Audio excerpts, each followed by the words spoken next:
আমি আমি ডক্টর গৌরদাস চৌধুরীর কাছে যাব। দিল্লি থেকে রয়েছেন সরাসরি আমার সঙ্গে ডক্টর চৌধুরী। ডক্টর চৌধুরী, আমি আপনার কাছে জিজ্ঞাসা করছি, আমরা তো এখানে বসে দেখছি কুণালবাবু এখানে এসে তার স্ত্রীকে হারানোর পর লড়াই করতে গিয়ে অনেক কিছু দেখেছেন, আবার অরিন্দমবাবু এখানে প্রত্যেক দিন প্র্যাকটিস করছেন। আপনি বাঙালি হয়ে একটু দূর থেকে দেখছেন, ওখানে যা দেখছেন আর এখানে যা ঘটছে, এই দুটোকে মিলিয়ে আপনার কি মনে হয়, রোগী, চিকিৎসক, সমস্যাটা কোথায়? আমার মনে হয় যে আমাদের ইন্ডিয়াতে যে ডাক্তাররা পোস্টেড আছে ওখানে হয়তো কয়েকটা জায়গায় আমি দেখেছি যে একটু ডিসিপ্লিনের অভাব আছে। মানে যখন মনে করুন খুব জরুরি কোনো একটা ক্রাইসিস হলো আর পেশেন্টকে নিয়ে গেল কোনো মা বা বাবা, গিয়ে দেখলো যে ওখানে ডাক্তারের অ্যাভেলেবিলিটি নেই, সেইটা কিন্তু ইনএক্সকিউজেবল। ওটা তো ডক্টর কুণালও জানেন যে ওদের দেশে ওই আমেরিকা বা ইংল্যান্ড যে কোনো ডেভেলপ কান্ট্রিজে যদি ওখানে ডাক্তারের অ্যাভেলেবিলিটিটা তখন ডিউটি থাকে তো he has to be there, তখন তারতে কোনো এক্সকিউজ নেই।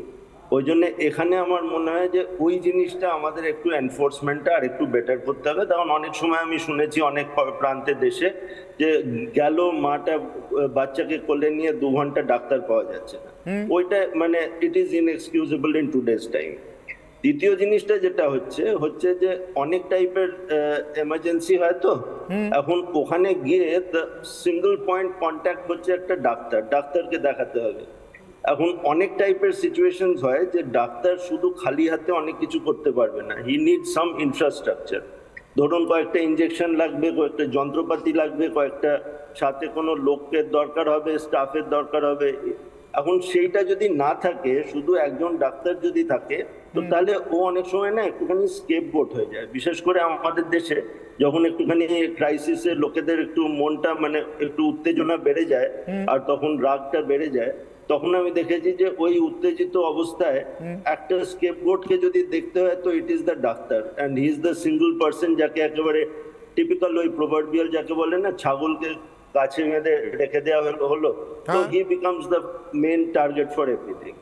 থার্ড জিনিসটা হচ্ছে কি, যদি ইনফ্রাস্ট্রাকচার ইমপ্রুভ না হয়, যেটা অ্যাকচুয়ালি কিছুটা সরকারের দায়িত্ব বা হেলথ কেয়ার প্রোভাইডারের দায়িত্ব, ওখানেও না ব্লেমটা has to be shared and solutions have to be found.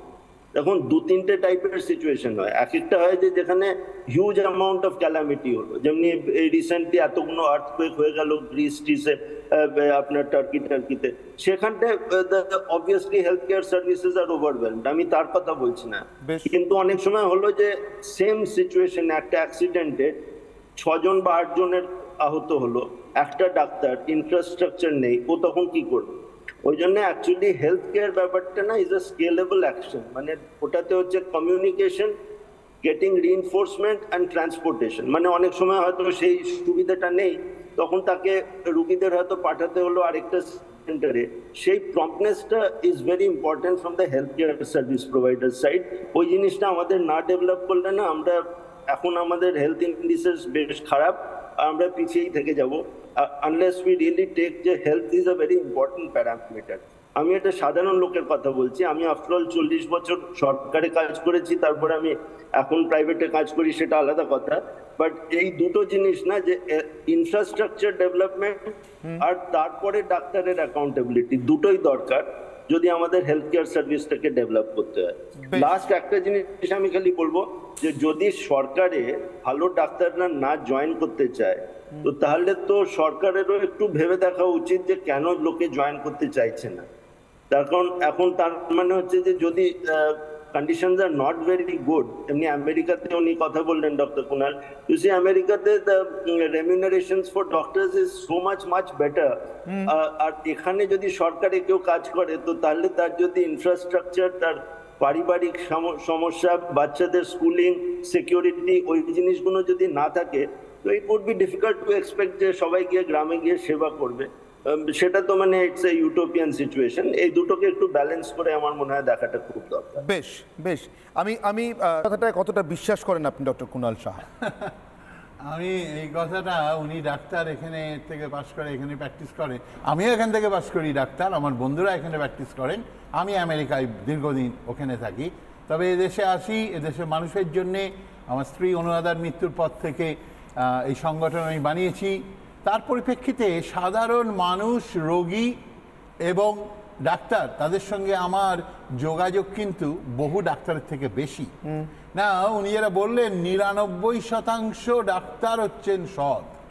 না, আমি জানি না কোথা থেকে স্ট্যাটিস্টিক্স উনি পেয়েছেন বা কোনো স্টাডি পাবলিশ হয়েছে কিনা, বাট আমার এই গত 26 বছর ধরে আমি এই লড়াই করছি, পশ্চিমবঙ্গ না ভারতে, জানে এখানে সবাই।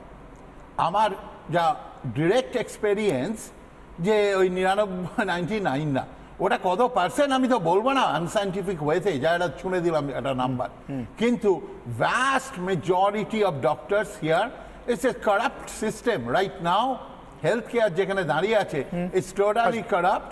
তার প্রমাণ আমাদের সংগঠনে হাজার হাজার মানুষ, আমি আমেরিকায় বসে চিঠি পাই রোজ, তারা গাফিলতির শিকার হয়েছে, কিন্তু বিচারের কোনো ব্যবস্থা নেই, বিচার পাচ্ছে না, কোর্টে পাচ্ছে না। Medical council den of corruption, ভারতের সর্বোচ্চ আদালত বলেছে আমার মামলা থেকেই যে ইজ ডেন অফ কারাপশন।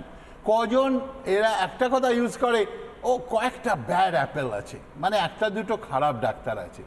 তো একটা দুটো যদি খারাপ থাকে তো একটা দুটোকে বাদ দিয়ে দিন, সবাই ভালো হয়ে যাবে। বেশ, তো সহজ সহজ প্রশ্ন, বাট কটা বাদ গেছে? ইতিহাসে হয় না বাদ।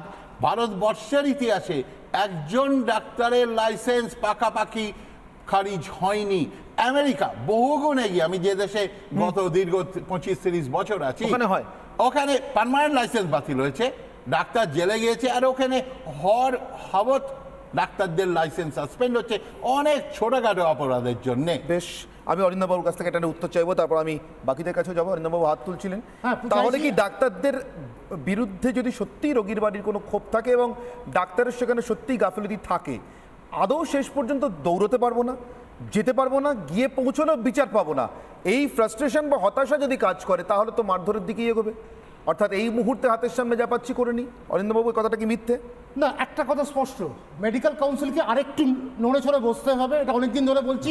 আর পরিযায়ী একজন কি বলছে, সারা ভারতবর্ষের চিত্রটাকে উনি এটা করতে পারেন না, উনি করার বলতে পারেন না, হি can't say this.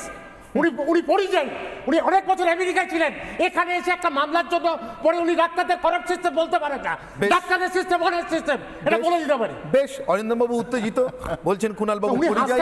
Pandey, doctor Pandey সম্ভবত একটি জরুরি অপারেশনের যাওয়ার কথা বা কোনো জরুরি রোগীকে দেখার কথা, তার আগে আমাদের কথা দিয়েছেন বলে আমাদের সঙ্গে যুক্ত হয়েছেন। ডক্টর পান্ডে, আপনার কাছে আমার প্রশ্ন, আমার দুটো অগ্নিবাণ রয়েছে, দুটো অগ্নিবাণের পরিপ্রেক্ষিতে আপনার কাছে আমার প্রশ্ন, কোন প্রশ্নটার উত্তর আপনি আগে দিতে চাইবেন? নিশ্চিতভাবে আমার চিকিৎসকদের উদ্দেশ্যে করা প্রশ্নটার উত্তর আপনি দিতে চাইবেন, মানুষের সেবার শপথ নিয়ে অর্থের সেবা কেন?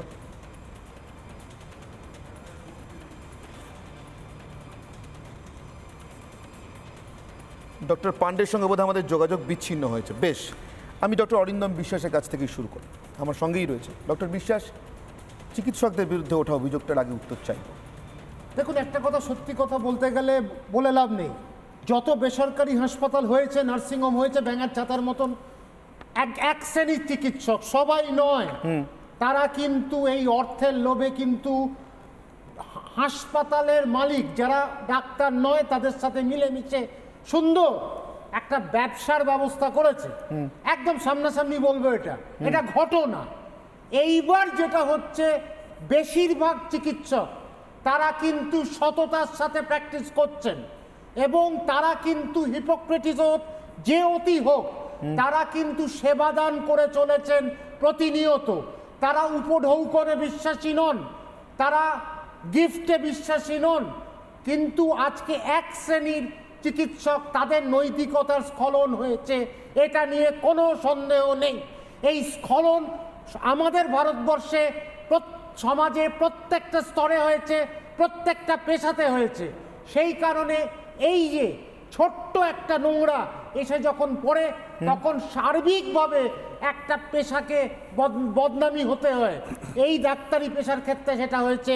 আমি ডাক্তার হিসেবে এখনো বিশ্বাস করি 99% ডাক্তার সততার সাথে তারা প্র্যাকটিস করছেন, লড়ে যাচ্ছেন, অনেক কষ্ট করে তারা কিন্তু প্র্যাকটিস করছেন।